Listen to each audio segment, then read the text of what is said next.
I wrote for Ted Baxter because he came and hosted Saturday Night Live. Oh, so you wrote, oh, isn't Yes. he dear? Yes, except Oh. that I have to say that it was, this is the weird experience of it, okay? The show was at Christmas time and he was hosting, right? Yeah. And it was ended up a little short on like Wednesday, I guess. And Lauren said to Rosie and me, would we write a Nerds sketch with Bill and Gilda, you know, where they played those characters of Lisa Lubner and Todd, right? Yeah. Would we write something with them for the show? And we came up with the idea of the Nerds Christmas pageant, right? So they were going to replicate the Nativity. So he was going to be the high school principal. This is my other success censorship story. Gilda was the Virgin Mary and Bill was Joseph, right? And they had paper plates sprayed gold on the back of their heads as halos. And it was all very cute and sweet. You know, we did some jokes about the donkey, you know, that ass or whatever, and things like that. The censors said, absolutely not. You cannot do this. Because it's the nativity, it's the Christianity and blah, blah, blah, and you cannot do it. And Lauren, God bless him, said, we're doing it. And you can go to dead air if you want to. So I'm in the bathroom doing a hit of Coke before the show starts. And we still don't know what's going to happen. The production assistant, Robin Schlein, comes running in and says, get into Lauren's office right now. So I go into Lauren's office and Lauren said I still had like a white thing under my nose during this meeting.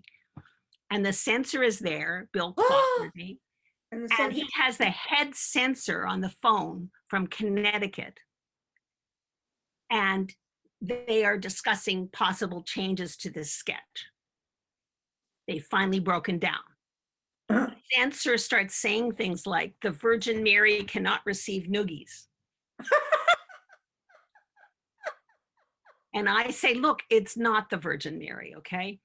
Sorry, it isn't the Virgin Mary. It's Gilda Radner playing Lisa Lubner, playing the Virgin Mary with a paper plate on the back of her head.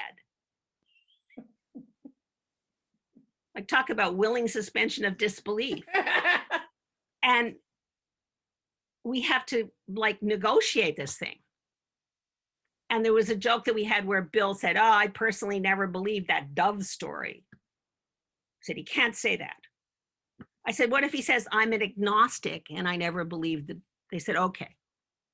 So we hammered out these changes and then we had to get them to cards, to the control room and to the actors. The show had started. Oh. Well, Bill was in every sketch up until he had to go on stage and be in this. So we got to everybody, but we had a really hard time getting to him. So as he's going to the set, flying to the set, we have to pull him and say, Bill, you have to say you're an agnostic. So for the next month of January, I got letters from people outraged, how could you, blah, blah, blah. But, you know, it's interesting because we thought it was the most innocent thing in the world when we wrote it. I mean, we thought it was totally like kids fooling around, doing a nativity pageant. What could be sweeter and cuter? And I remember getting back something from the network censor. And I don't remember what it was. It was something that today would be like, absolutely, you would say to your 3-year-old kid, you know, but then it was censored. And I became aware that the guy who was the network censor was very interesting and attractive, and he started coming over and talking to me, and then we started into a kind of flirtatious thing, and I knew where it was going, and I thought, okay, that's fine. He's nice and he's smart and everything. And I was going out of town. Out of town, and I said, give me your number. I'll call you when I'm out of town. Nothing had yet, you know, happened. And he said, oh, well, that's very hard. And I said, why? He said, well, I really don't take calls when I'm at work. And I said, what about at home? And he said, well, I said, what? He said, well, that wouldn't work. I have a roommate. And I said, are you married? And he said, yeah. And I thought, this is so perfect. The network censor is attempting to cheat on his wife. The other thing that was so odd was that they wouldn't let you say slang terms.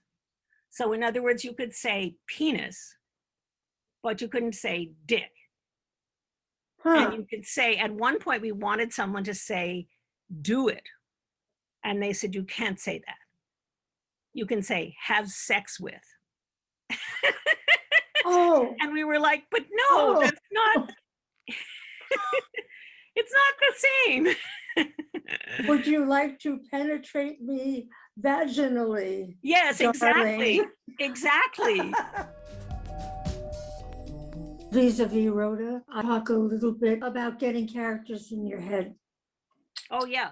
Writing characters, when you really, other writers I know this, feel this, it's heavenly heaven when you're writing the character and you're in this trance and you hear, everybody says this, you're a conduit between the character and your page. All you're doing is you're writing. I'm starting to get teary because it's so kind of spiritual and lovely when it happens, and you bless, well, if you believe in God, yeah, but you bless whatever you bless for making you a writer. And you're the conduit and you know what they're going to say. And thank God it's funny or poignant or what it should be, but it is them talking. And then later on you finish, let's say it's half a scene. You finish and you say, did I write that? Did I write that?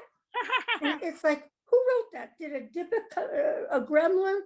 And then you say, oh, I can write some more. And then, no, you can't. The conduit has flown saying, sorry, but it was fun while it lasted. And you say, come back, come back. And it says, don't be greedy. You're blessed when it does happen. And you feel so spiritual, don't you, Anne? You find that? I think that, I mean, I've always said that when you really can get going with something like that, it's like taking dictation. Beautiful. Even though you don't know shorthand, it's like taking dictation from the character, because they're just like, you're writing down what they say, you know, and it's real. And that is a wonderful feeling, which you don't achieve all the time. So I was Muffy Tepperman in high school because I was like the student council secretary, and I worked on the yearbook, and I was in the players club, you know, all that stuff, you know, like the extracurriculars. I was also all of the other characters, because I feel that way about characters that I'm writing, is that they all exist inside me somehow. And then the idea is you have to bring them out. And in teaching writing, the thing that I always stress is character, character, character. Start with character, because if you know your character, then you know what they will do in any situation. And you know, when you put them with something in a conflict or against some other character, what they will do and say, because they are real to you as a person. And so I feel like if you're writing a character, someone should be able to wake you up in the middle of the night and ask you what your character eats for breakfast, and you should know the answer. Whether it's in the script, it doesn't have to be in the script, but you should know everything about your character, just as if they were a person. I always had the fantasy that I would retire to Paris, because you could be an old lady in France and be a lot better than being an old lady here in Los Angeles. Anything, where you're anything invisible. is better than being over 39 in Los Angeles. In Los Angeles, exactly. But Well, we should both go to actually, Paris and meet boyfriends. yes, hopefully we can get together at some point, continue this conversation. For sure. It's a date. Okay, cool. Okay.